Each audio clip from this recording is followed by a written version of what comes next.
अचानक किसी को कुछ समझ नहीं आया कि आखिरकार आकाश कहना क्या चाहता है।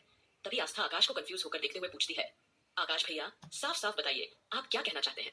वही सुमित भी इस बात पर थोड़ा गंभीर होकर फौरन बोल पड़ा, हाँ आकाश, ऐसा क्या हुआ जो अबीर सिंह राठौर बर्बाद हो चुका है। हम समझ नहीं पा रहे, आखिरकार तुम कहना क्या चाहते हो। तभी आकाश ने गहरी सांस ली, फिर सीधा और सच्चा जवाब दिया, अबीर की जितनी भी प्रॉपर्टी इस शहर में और बाकी दूसरे शहरों में थी, वह सारी प्रॉपर्टी अब किसी और के नाम हो चुकी है और किसी अनजान शख्स ने अबीर को पूरी तरह से बैंकरप्ट कर दिया है।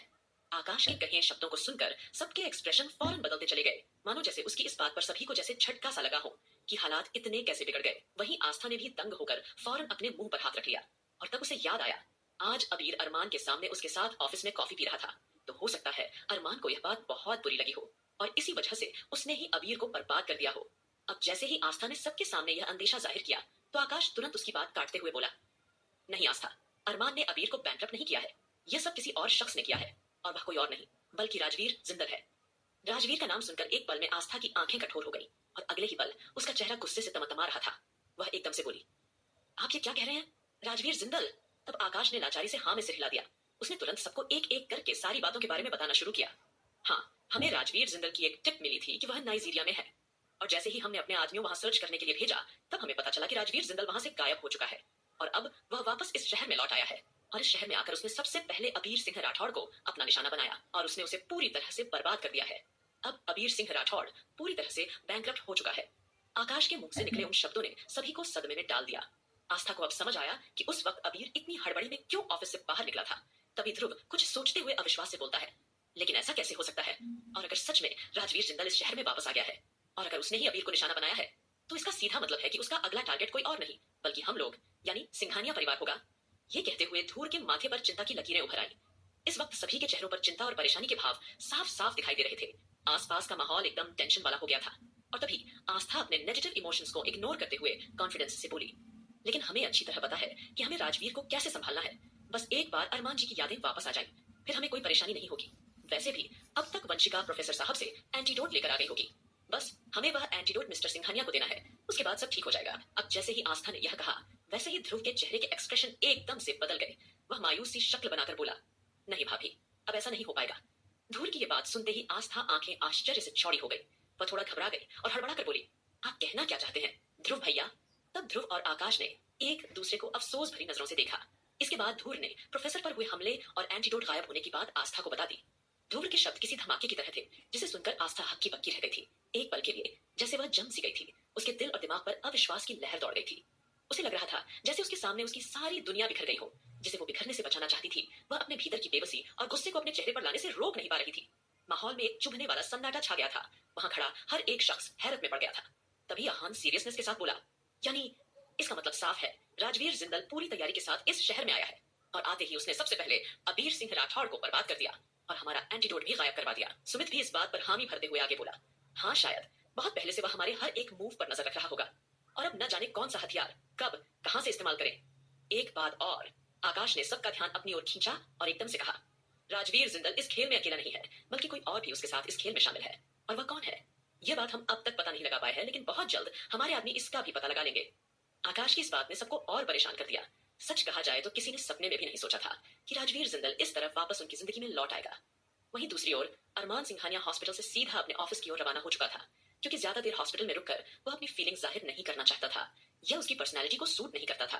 वैसे भी आज शाम उसकी एक इंपॉर्टेंट मीटिंग थी, इसलिए उसने संजना को मैसेज कर दिया था कि वह केवल आधे घंटे में वहां पहुंच रहा है और वह मीटिंग कैंसिल ना करे। संजना जो पहले से ही चिड़ी हुई बैठी थी, लेकिन जैसे ही उसने सुना कि अरमान मीटिंग अटेंड करने वापस ऑफिस आ रहा है तो वह एकदम से खुश हो गई और फटाफट मीटिंग की तैयारी करने लगी। वहीं दूसरी ओर हॉस्पिटल रूम में आहान अभी तक चुपचाप एक कोने में बैठा हुआ था। उसने अभी तक अपनी बेटी होने पर कोई प्रतिक्रिया नहीं दी थी। हालांकि रश्मि ने उस छोटी सी गुड़िया को उसकी ही गोद में दिया हुआ था। वह बस बार बार उसे देखे जा रहा था। रश्मि को अचानक एहसास हुआ कि जब से बच्ची हुई है आहान ने ज्यादा कुछ बोला ही नहीं है, जबकि इससे पहले वह बार बार सवालों की बौछार करके उसे परेशान कर रहा था। रश्मि दीदी, मेरा बच्चा कब आएगा? रश्मि दीदी, मेरा बच्चा कहाँ है? लेकिन जब से उसकी बच्ची का जन्म हुआ है तब से उसने बच्ची के लिए कोई शब्द नहीं कहे। सभी लोग अपनी अपनी बातों में मग्न थे, इसलिए किसी ने आहान की खामोशी को नोटिस नहीं किया था। और अब जब रश्मि को एकदम से एहसास हुआ तो वह आहान से यह सवाल पूछने से खुद को रोक नहीं पाई। आहान, क्या हुआ तुम्हें? तुम कुछ बोल क्यों नहीं रहे हो? जब से तुम्हारी बेटी इस दुनिया में आई है तब से तुमने कोई खुशी या एक्साइटमेंट जाहिर नहीं की है, जबकि अभी कुछ देर पहले तक तो तुम मुझे कितना परेशान कर रहे थे। अब जैसे ही रश्मि ने यह सवाल किया तो आहान ने उसे कोई जवाब नहीं दिया। फिर वह बच्ची को आराम से रौनक के पास लिटाकर वहां से चुपचाप बाहर निकल गया। रश्मि को उसका बर्ताव देखकर बहुत बुरा लगा, लेकिन उसने दिल पर नहीं लिया। रौनक तो पहले से ही आहान को नम आंखों से घूरे जा रही थी। उसके चेहरे पर दुनिया जहान की परेशानी दिखाई दे रही थी। तभी अचानक नानी माँ आश्चर्य से बोल पड़ी, यह आहान विधवा को क्या हुआ है? आज तक उन्होंने ऐसा बर्ताव कभी नहीं किया। वह इतना उदास क्यों है? कुछ समझ नहीं आ रहा। इस बात पर रौनक ने नजरें नीचे कर ली और अपनी आंखों का दर्द छुपाते हुए बोली, मैं अच्छी तरह जानती हूँ कि उसे क्या हुआ है। उसे बेटा चाहिए था, रेसर और बॉक्सर बनाने के लिए, लेकिन उसकी बेटी हुई है और शायद इसीलिए वह इतना अजीब बर्ताव कर रहा है। जैसे ही रौनक ने यह कहा, वैसे ही दादाजी, नानी माँ, मारिया, टाइगर और बाकी सबके चेहरे पर अविश्वास के भाव झलकने लगे, क्योंकि जितना उन्होंने आहान को जाना था, जितना वह उसके साथ रहे हैं, यह बात सोचना भी पॉसिबल नहीं था कि वह बेटा बेटी में अंतर कर सकता है। सब लोग रौनक की इस बात पर हद से ज्यादा शॉक थे। आहान का स्वभाव ऐसा था, वह हमेशा हंसता खेलता चुलबुला और सबका मन बहलाने वाला व्यक्ति था। तो ऐसे व्यक्ति से कोई भी यह उम्मीद नहीं कर सकता था कि वह इस तरह बेटे और बेटी दोनों में फर्क कर सकता है। वहां के माहौल में एक अजीब सा तनाव था। इस समय सभी उलझन में थे। उनके चेहरे पर परेशानी के भाव थे, क्योंकि आहान की खामोशी से सबको तगड़ा झटका लगा था। जल्द ही रौनक की दबी हुई सिसकियों की आवाज सबके कानों तक पहुंची, जिसने बाकी सदस्यों के दिल में ढेर सारी भावनाएं जगा दी। रश्मि ने रौनक के कंधे पर हाथ रख के उसे विश्वास दिलाते हुए कहा, तुम टेंशन मत लो, मैं उससे बात करूंगी, तुम परेशान मत हो। नर्वसनेस रौनक के चेहरे के कोने कोने पर पसरी हुई थी। उसने धीरे से आंखें बंद कर ली। उसकी आंखों के सामने उसकी माँ की आंखों के आंसू घूमने लगे।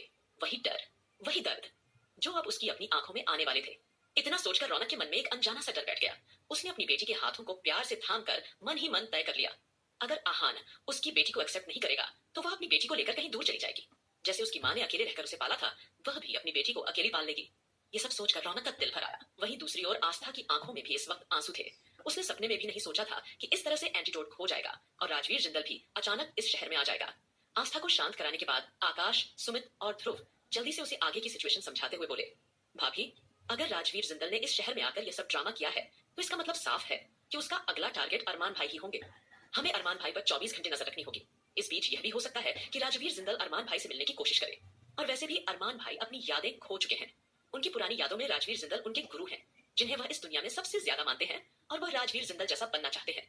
इसलिए हमें उन दोनों की मुलाकात होने से रोकनी होगी। जितना हो सके हमें उन्हें एक दूसरे से दूर रखना होगा। कहीं ना कहीं ध्रुव अपना अंदेशा जाहिर कर रहा था कि आगे की इससे भी बुरी सिचुएशन होने की संभावना है। आस्था ने मामले की गंभीरता को समझते हुए खुद के इमोशंस को संभाला और वह अपने आंसू पोंछते हुए बोली, आप फिक्र मत करिए, बस यह पता लगाइए कि राजवीर जिंदल इस वक्त कहाँ रह रहा है। मुझे चाहे अपनी जान ही क्यों ना खतरे में डालनी पड़े, मैं अपनी जान खतरे में डालूंगी, लेकिन अपने पति के लिए मैं वह एंटीडोट जरूर लेकर आऊंगी। आगे क्या होगा